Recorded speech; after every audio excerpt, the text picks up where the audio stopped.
I pulled out my Deadpool shirt today, or one of the Deadpool shirts I have, because the main person or the main Digimon that I'll be discussing in this video today, I would say has Deadpool tendencies.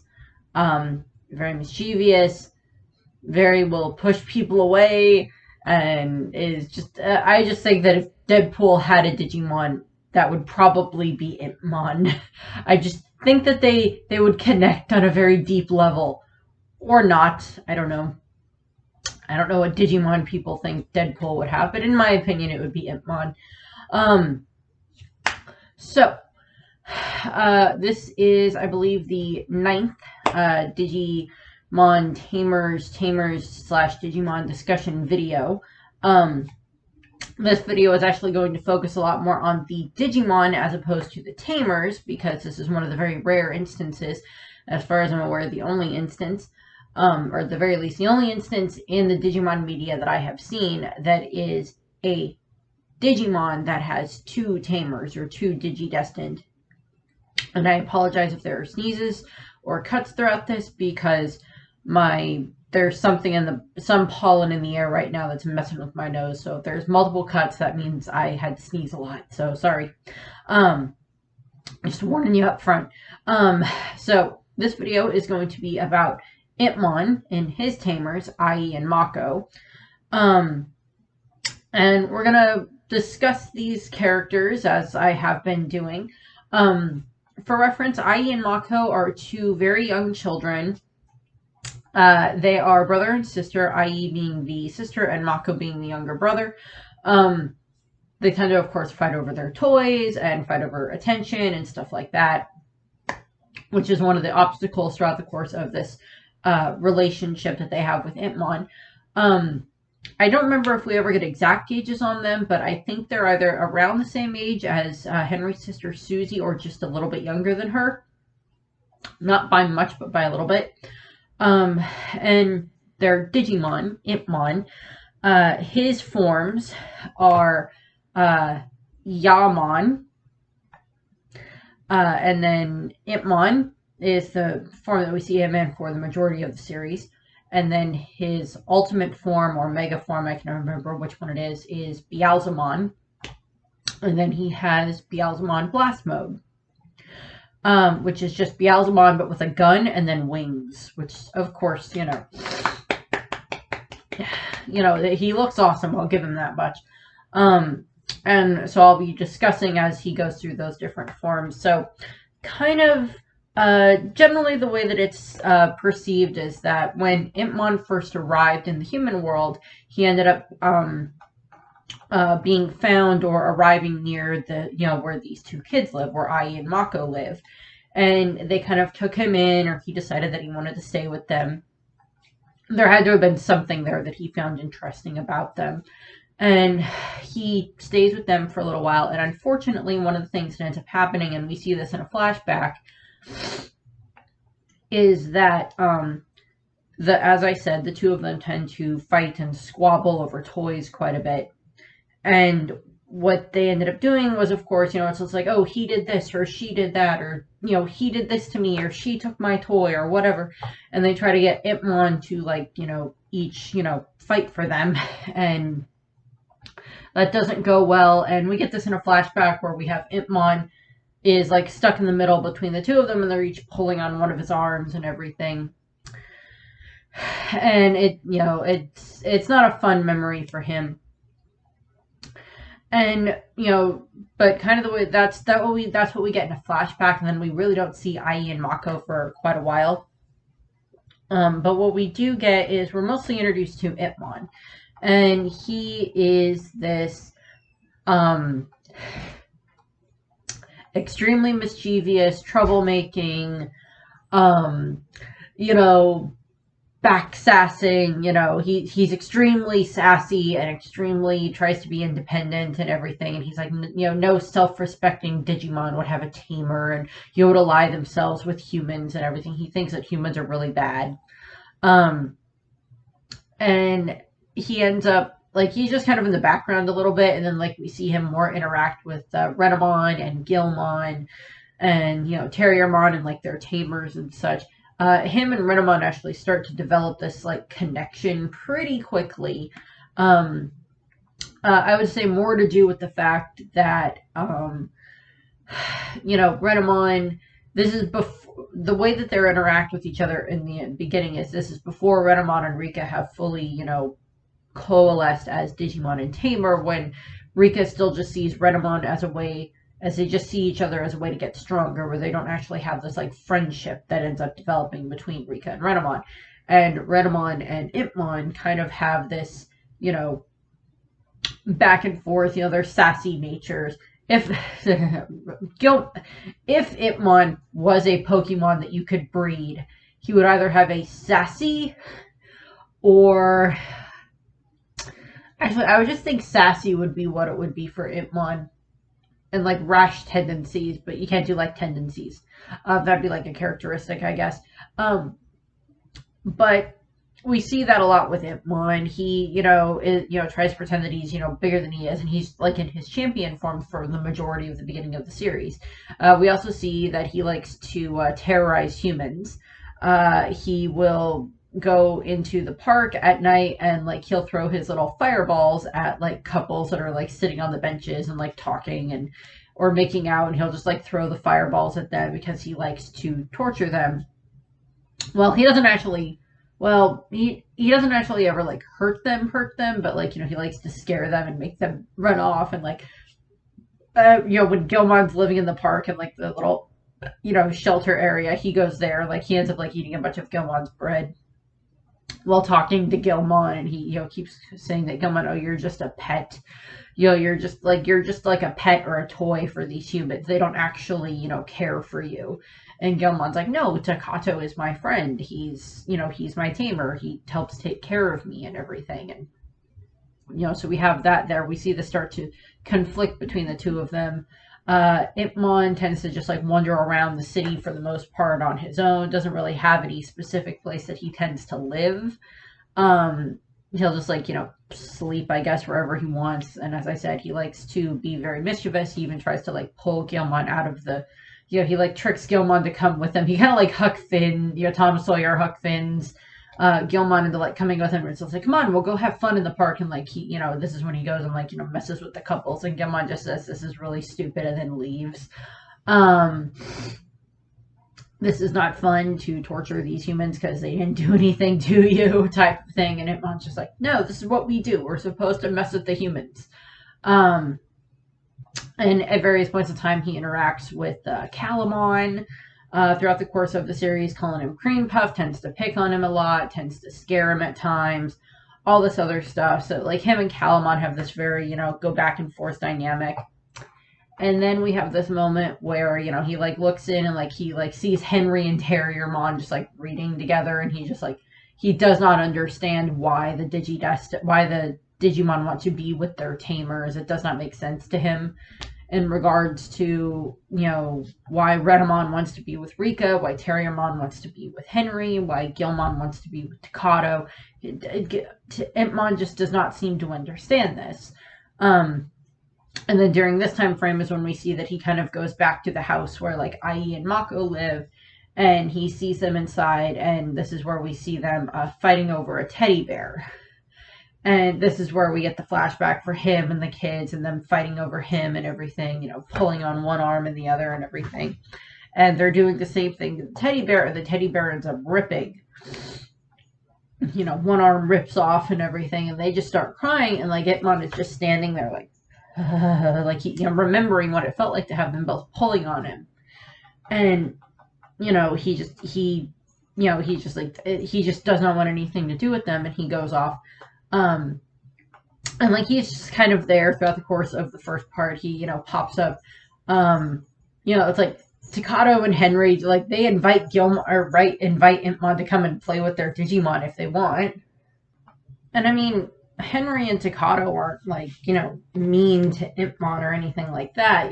They just kind of like, Takato doesn't want Impmon around, Gilmon necessarily, because he doesn't want Impmon getting, Gilmon into trouble, because at one point when Gilmon had been digivolved into Growlmon, and when they were, they couldn't get him to de-digivolve, he like hides in this tunnel, And, Takato hides, Growlmon in this tunnel, and Impmon finds him, and then he ends up, like, using his, little fireballs on Growlmon, and, like, chases him out of the tunnel and everything. And so we get those moments. And, it's just Impmon causing trouble, and it's Impmon having this, and it ends up being an inferiority complex very shortly. But, so, we have Impmon dealing with that, and then when they go on, like, their little school summer trip thing, Impmon kind of follows them out there or whatever. I don't know if he hid on the bus and followed them, or if he just, but he, like, followed them out there because, like, he's at the, in the area when they end up are, like, playing in the stream and the river, and, like, they have a, Henry and Killmon have, and, like, Calamon, like, their Digimon, like, play with, Impmon and such. So we have that happen. And then one of the big moments that we do see for Impmon is, where we start to see this turn in Impmon, is when Indramon shows up. This, after the Devas have started arriving, and Indramon, who is the horse Deva, shows up. And Impmon has gotten to the point where he is very angry about the fact that he is unable to Digivolve. At this point in time, all 3 of the Tamers Digimon have been able to Digivolve up to Ultimate, and he has, he's not even been able to reach his champion form yet. I do not remember what the actual champion form is for Impmon, so don't ask me, I don't remember. We never see it in the series, so it wasn't something that I decided to put in here. And what ends up happening is Impmon, in an attempt to try to prove himself, mostly prove to himself that he can do this, he actually ends up, like, kind of goading Indramon on, and he ends up going out and, like, causing, like, a whole bunch of, like, well, I wouldn't say damage, but he causes a bunch of, nuisances, I guess would be a good way of put it. He starts, like, harassing people, like, throwing their like, this is in broad daylight, this is not, like, at night in the park. He, throws fireballs at a bunch of people and everything, and, like, in the middle of the day, like, takes a girl's ice cream cone and eats it, and, like, all this other stuff. He ends up actually, like, throwing a fireball at, like, Henry's dad.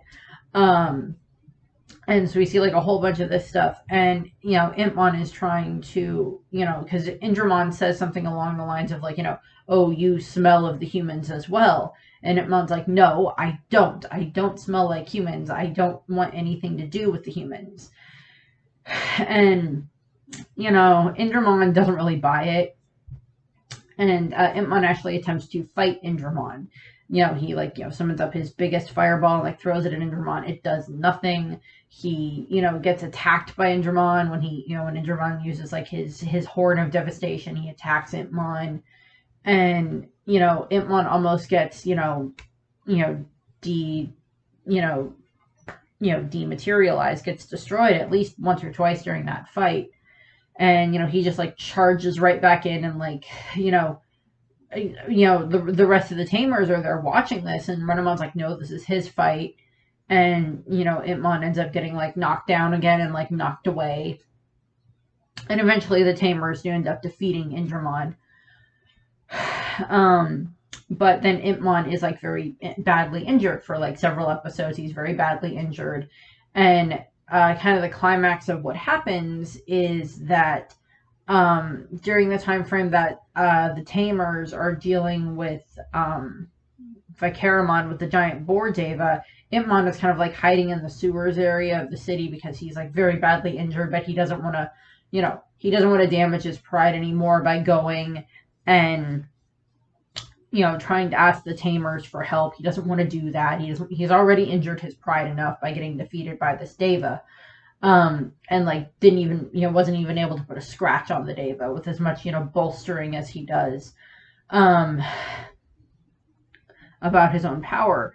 And what happens is he ends up hearing this voice talk to him, this, like, data field appears, and, he ends up getting talked to by Katsuramon, who is the dog Deva. And this, the Deva's like, do you want to have the power to defeat the power to digivolve, just, come back to the digital world and all this stuff. And during the time frame that happens, when the Tamers decide to go to the digital world to go and save Calamon, Impmon kind of gets pulled in the digital world as well. And we kind of get this back and forth part of an episode where we see Impmon kind of being, I guess, having like a test of worthiness or so by Katsuramon, whatever you want to call it, Katsuramon, whatever, the dog one. And Impmon is kind of being tested by him, and Impmon is just like, I just want the power to digivolve. I just want to get stronger.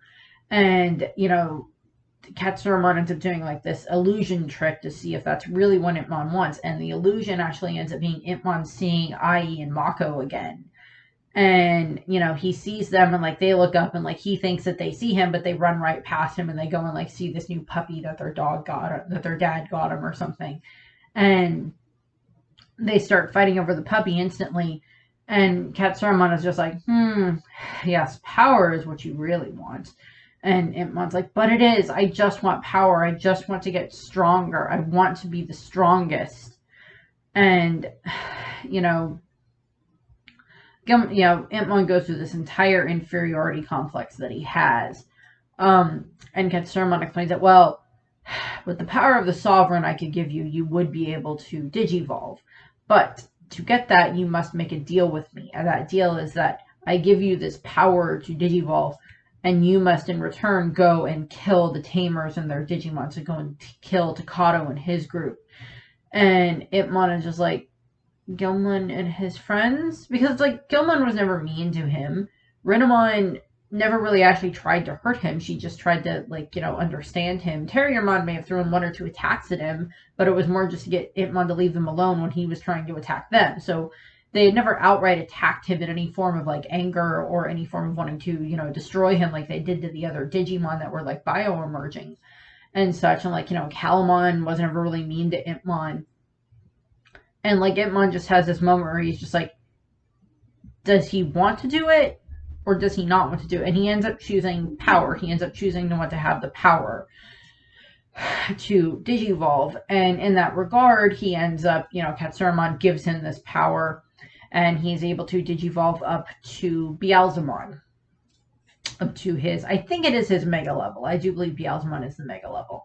And then he also ends up getting this like demon motorcycle that like was this motorcycle that kept possessing different riders to like ride it around. Like it had possessed Gilmon at one point, like earlier in that same episode, and then like the bike gets like taken by Beelzemon, and the Beelzemon now has his bike, which I'm just like, okay, sure, but Beelzemon has a bike now. That just makes him even cooler.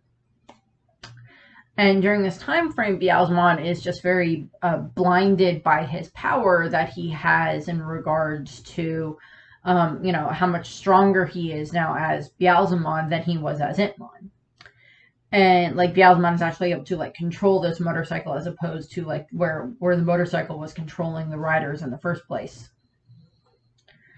And what ends up happening is during this time frame, Impmon or Beelzemon is like riding around the digital world, like the Tamers had seen him, and then he just rides off, and he ends up going through and he ends up attacking a bunch of these other smaller groups of Digimon, and defeating them and like absorbing their data and everything, because now he has the power to do that.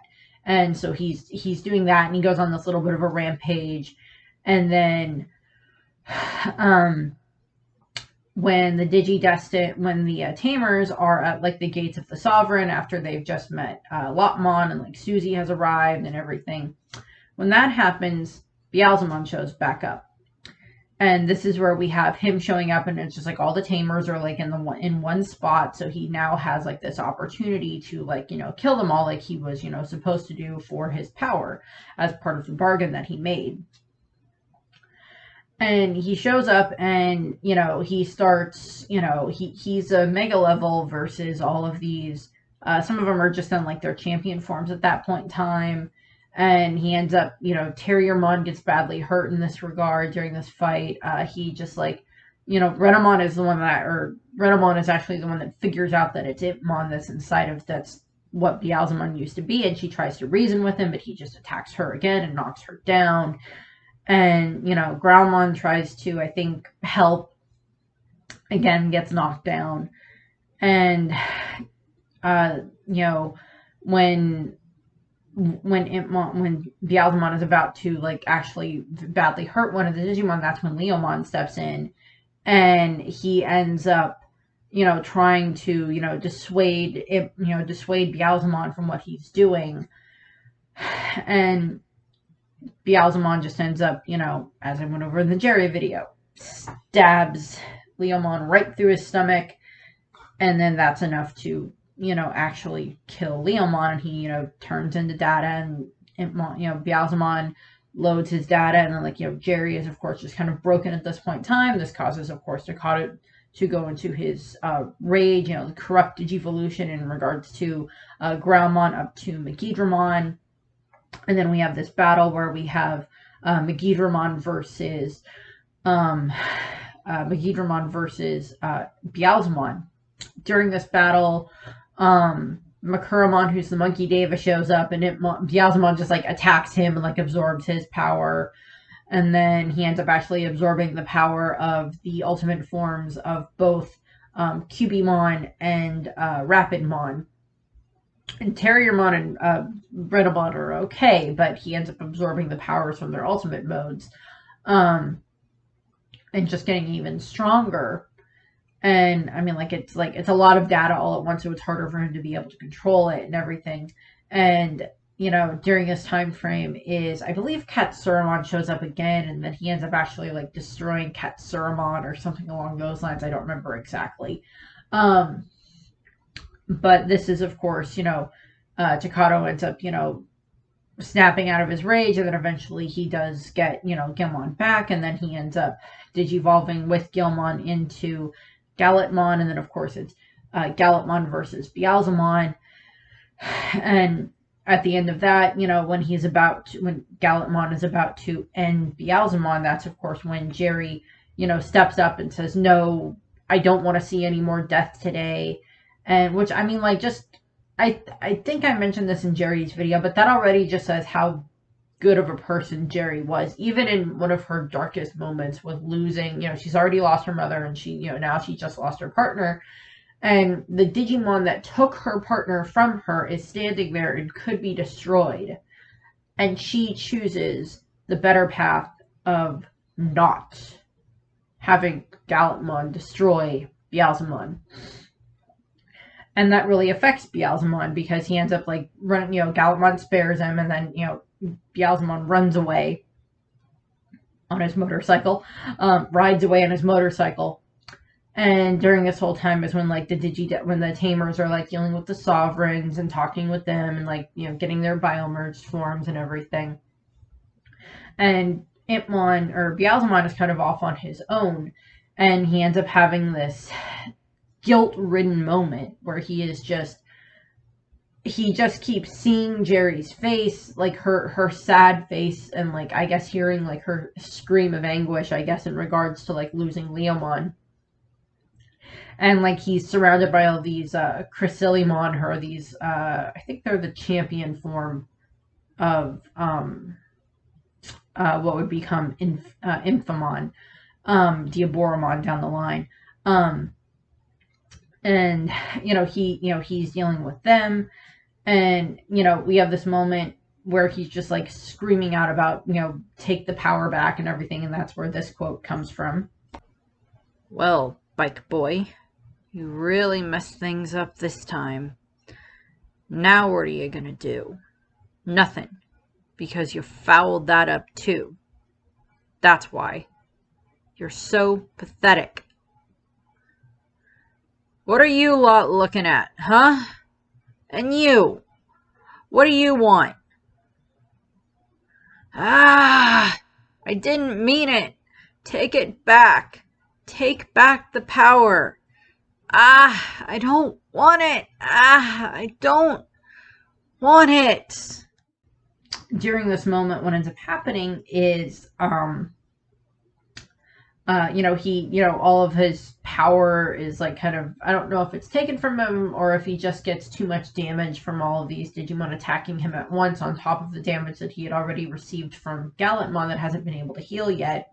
And he ends up, de-digivolving into Impmon, and then, his yellow bandana thing that he always wears flies off into the wind. And when the Tamers are getting ready to go back, when they get to where the ark's supposed to be, Rika and Renamon actually end up, finding the scarf, and they end up riding off to go and find Impmon, and they find him, and it's just like, we couldn't leave you here. You're supposed to, we want you to come back to the human world with us, to the real world with us. Like, Impmon goes with them, and he's just still befuddled. He's very weak and everything, so it's not like he can do much, but he's still very befuddled by the fact of, like, they came back for me. And then when they end up on the ark, Kazu, like, kind of berates Rika for, like, saving Impmon and bringing him back and everything. And Rika's answer is just like, I couldn't leave him out there. And Impmon's just like, humans, you gotta love them, for taking care of a worthless little creep like me, or however it is that he phrases it. And he ends up, he's arrives back in the real world with them and everything. And while the other Tamers and all the kids are being, reunited with their parents and everything, Impmon just kind of goes off on his own. And during this time frame is when he ends up going back to the house where IE and Mako live. And of course, because there's a lot of damage that was done to the city with, one of the Digimon battles earlier before the kids went to the digital world, and now, like, the D-Reaper has shown up and everything. He's made his way back to IE and Mako's house, and he's just, like, wandering around looking at stuff, and, like, they're not home. They're like, they kind of left. Because, like, lots of people were, like, leaving the city to go and find somewhere safer to live that was away from as much of this danger as they could get. And what ends up happening is he ends up finding, this, handwritten note that's like, it's his face on the note, and then, like, stuff written there, and he can't read it. So he goes out and he ends up, he ends up, like, seeing a bunch of, trying to ask a bunch of these random people on the street if they could read him the note, and, like, all of them just keep running away from him. And, like, he's, he at least is being, he's being polite for Impmon, where he's just like, hey, can you, like, just please tell me what this says, type of a thing.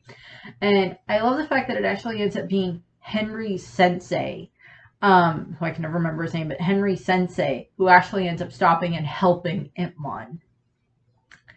And he, like, he's like, well, can I read the note and I can tell you what it says? And he's like, okay.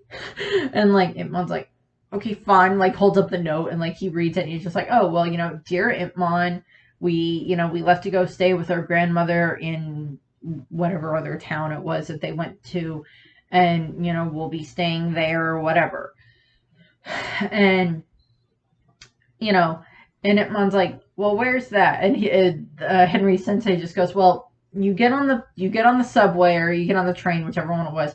I think it's a train, and you take it 4 stops, and then you're at wherever it is you need to go. And, that'll get you to, like, that, that town or whatever, or that city, or that section of the city. I don't remember what it was. And Impmon's like, thanks. And then, like, as he starts to walk off, he, like, turns back to, the sensei, and this is the conversation that they have. How come you ain't running away screaming like all the others? The answer is simple. Your outer form is unimportant. It's your inner life that defines your true nature, not a misperception of malice. I have no idea what you just said, but it sure sounded good. And I like the fact that it's like, Henry Sensei might just get, like, his own video. I haven't decided that, because I really like him as just, like, this character that exists in this part of the Digimon universe. As, like, he doesn't have, like, none of his actual kids are Digidestined. He doesn't have a Digimon, but, like, Henry is there, and, like, he has this connection to the Wong family. So he might get his own video. I haven't decided on that yet, but I like the fact that for Impmon, it's like, the only other humans that he'd really been around that seemed to accept him were like the Tamers. And he had been such a jerk to them, such a horrible, individual to them.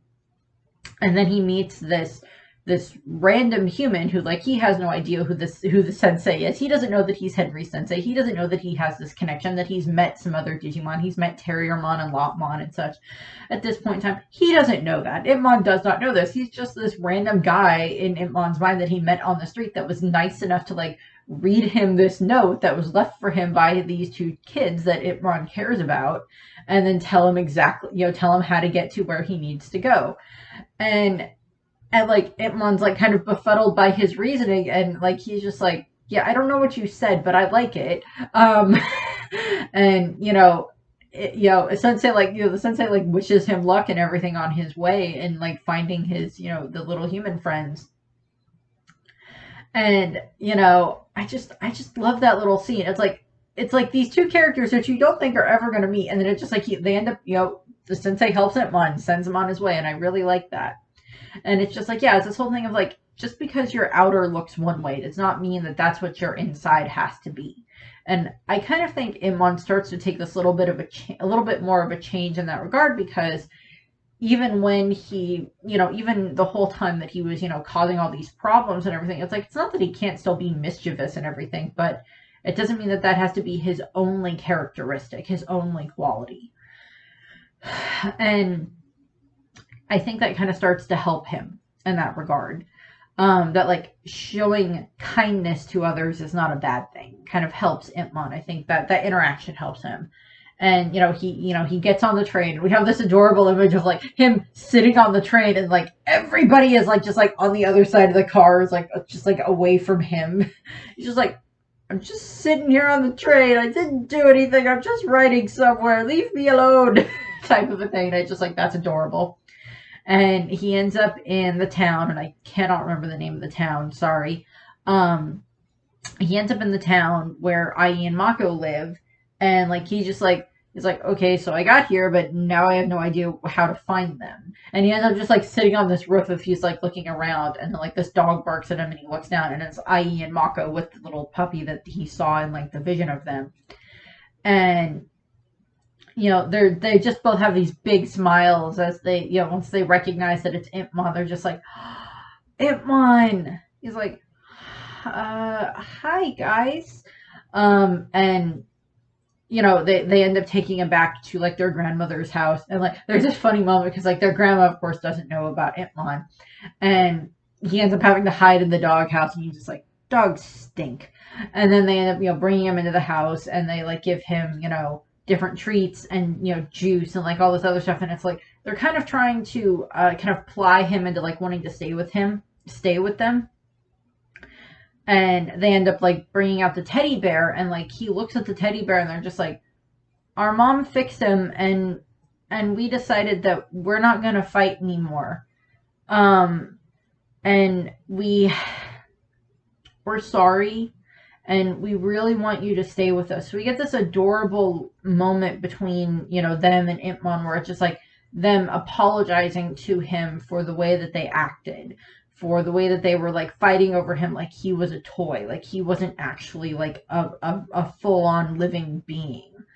And Impmon, like, he like starts crying, and he like turns his head away like, no, I've got something in my eye, type of a thing.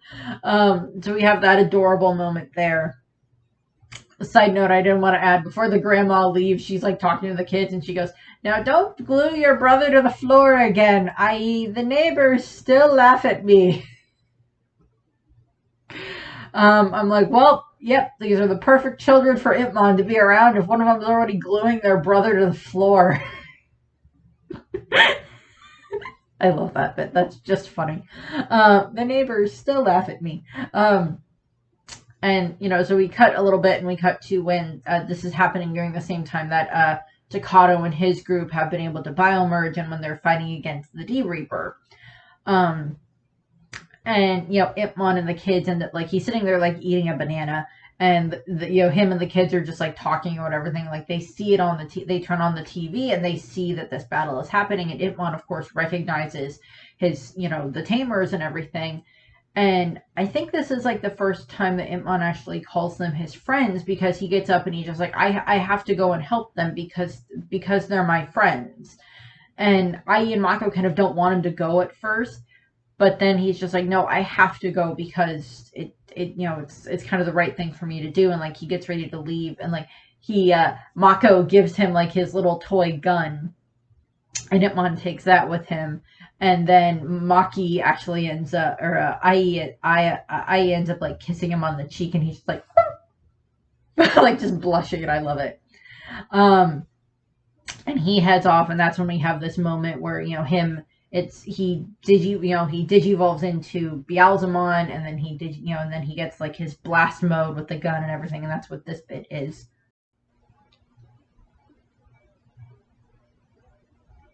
Who am I kidding, promising to come back? A sawed-off pipsqueak with a toy gun?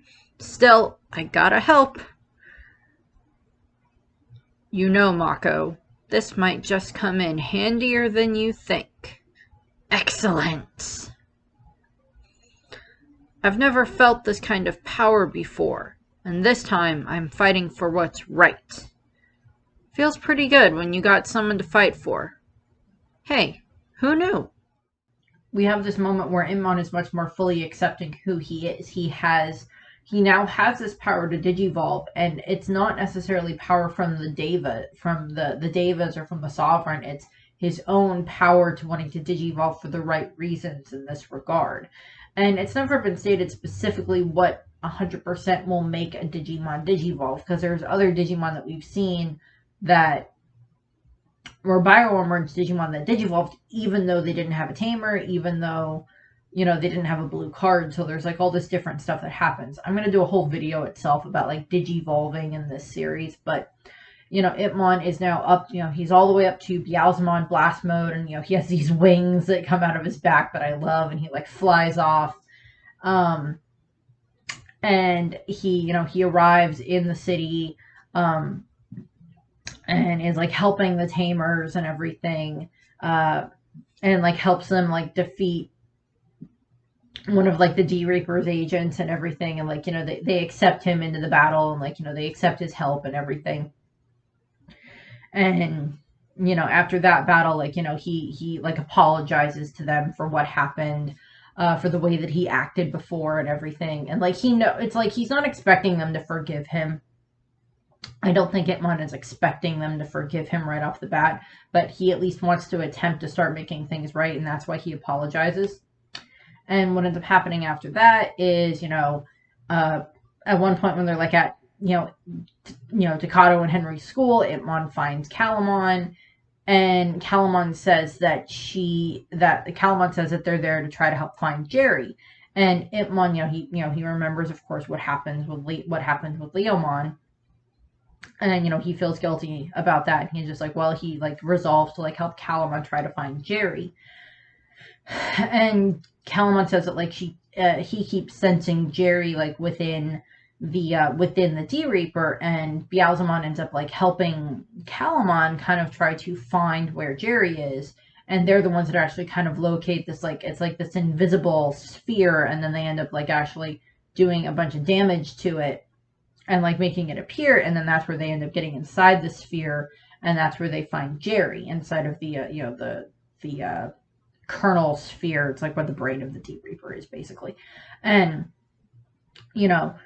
they end up like disappearing into this sphere, and like this is when Calamon gets to where Jerry is, and Beelzemon kind of ends up getting like wrapped, trapped on the outside of it, or in the inside of the sphere, by the D-Reaper.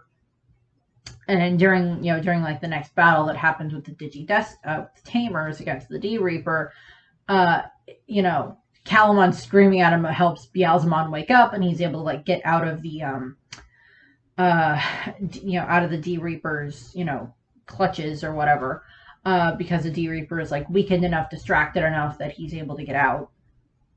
And then Gallopmon shows up, and this is when Beelzemon and Gallantmon like kind of team up to try to get to where Jerry is, because like they've Beelzemon confirms that that's where Jerry is inside of the is inside of this kernel sphere, and they end up working together to like actually eventually get it to crack and everything. And the thing that actually kind of puts it over the top is when Beelzemon is like just like kind of, I guess, begging whatever gods will listen, whatever outside forces will listen, to give him the power to get through this.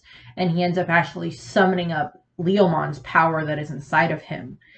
And, he ends up using Leomon's Fist of the Beast King. And that's like what allows him to actually fully break through this kernel sphere into where Jerry is.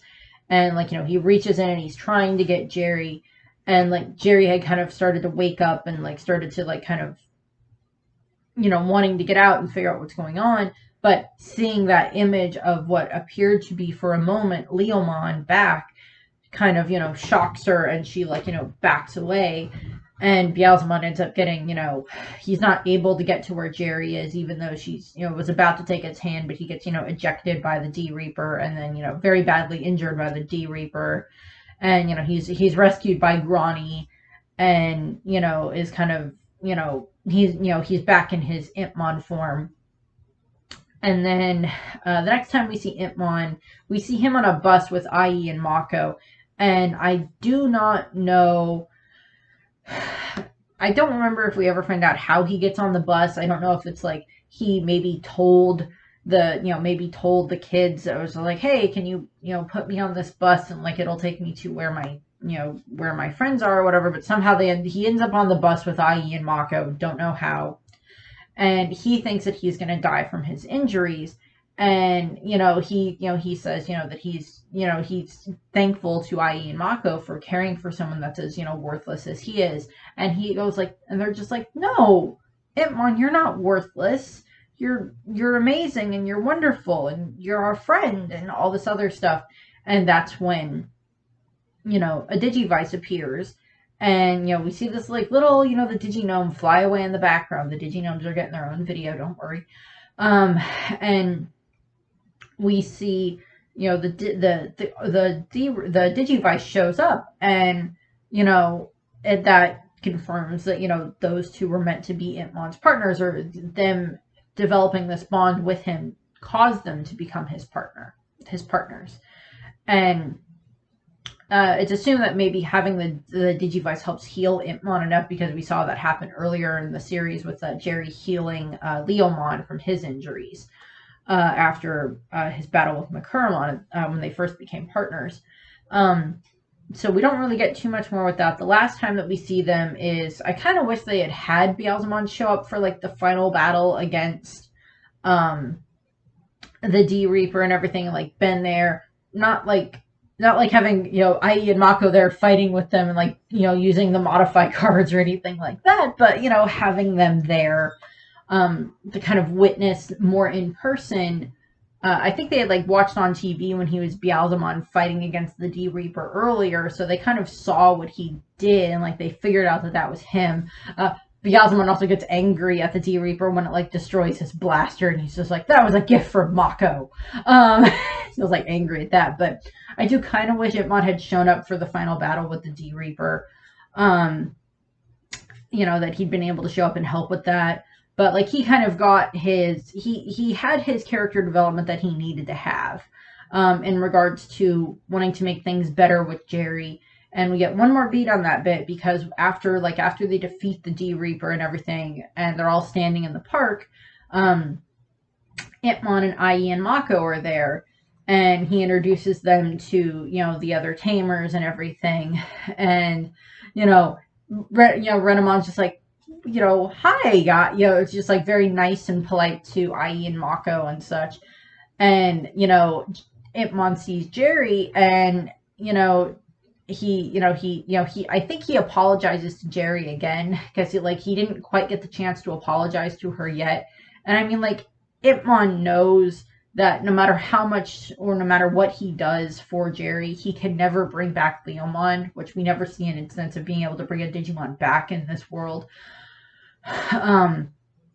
but like he knows that he can't make up for what he did against Leomon, but like he wanted to help save her from the D Reaper as at least an attempt to try to start fixing that, to at least make things better, to at least get her safe. And Jerry says, Jerry kind of like accepts his apology and everything. So we have that moment there. And then that's, of course, when everybody starts glowing and then shrinking. And we see, Ai and Mako are like, they're sad to say goodbye to Yaman and his, tiny form and everything. And like, they send them off into the light.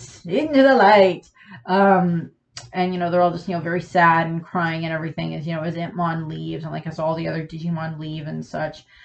And I'm assuming that maybe like the Tamers ended up during the time frame in between when when all the Digimon went back to the digital world, and then when they found the portal again at like the end of the season. I'm assuming that there is a like during that time frame, because it's like I'm assuming it's like a couple of months, but I'm assuming that like maybe the Tamers ended up like maybe being around Ai and Mako a bit, and maybe getting to know them a little bit. Like maybe Susie has like play dates with them, possibly. Because I don't think it's just like, oh, we're just gonna meet these two and then like send them on their way and never see them again. I don't see that happening. But Impmon is also is much more of an independent Digimon than even with having his Tamers.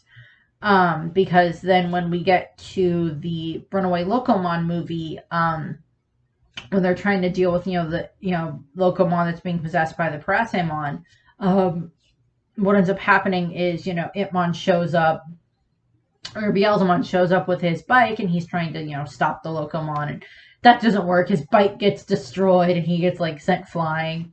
And then he shows up again when all of the Parasamon are attacking, and he actually ends up protecting Susie and Lopmon against from the Parasamon. And then like Susie just runs over and kind of just like hugs Beelzemon's leg, which I just find adorable. And then we see at the party afterwards, at Rika's party afterwards, birthday party, Impmon's there, wishing Rika a happy birthday, and then he just like steals cake from Impmon, and or steals cake from Gilmon. I don't think we saw Ai and Mako at the party. I don't think we saw them. Or if we did, I didn't see them, but their parents may not know about Impmon yet. He may not have been, this like, one that they're aware of yet, in regards to they know that their kids have a Digimon. But yeah, Impmon is like the rare case of like a Digimon that has two Tamers. And, if, I would love it if they did an extension of this. I know there's like something that's like audio drama of stuff with the Digidestined, I think. With Digimon Tamers that I think results in like Ai and Mako being kidnapped, but like there's nothing else that goes with that, so I really don't know what else happened with that. But yeah, that's what we have there. There's a lot that happens there with Impmon and with him turning into Beelzemon, and then where he fully accepts himself. And I do say, it's like I've stated before that like the character in this season of Digimon that goes through the biggest change is Yamaki. And then I would put that as followed by Rika and then followed by Impmon.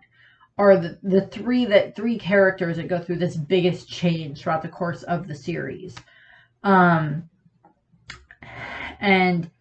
not that the other ones don't have some bits of character change here and there in regards to like becoming braver or having a new understanding of what it means to, fighting to protect something is different than just fighting to fight, and like all this other stuff. So there's a big difference there that happens. But I would say that Impmon is definitely one of the ones that goes through this biggest character arc throughout the course of the series. Also, I do think Impmon is adorable, and he would definitely be a very good partner for Deadpool, as I said. So that's what I have. I thank you for watching this video. The next one should be Alice McCoy and then Minami, who are both much more minor Digimon Tamers, but I did still want to discuss them in videos of their own. because we do have some information about them that I didn't want to go over. And then after I get those two done, then I believe I'm going to do a couple of miscellaneous character discussions for the Digimon Tamers world. So like the parents and like the family members are going to be in there, and then stuff about like Yamaki and Hypnos and all of that, and the teacher and everything. So, and Calamon might just be the first one right after that. So that's what I have. I thank you for watching. I hope you enjoyed this video, and I hope you have a nice rest of your day. Bye.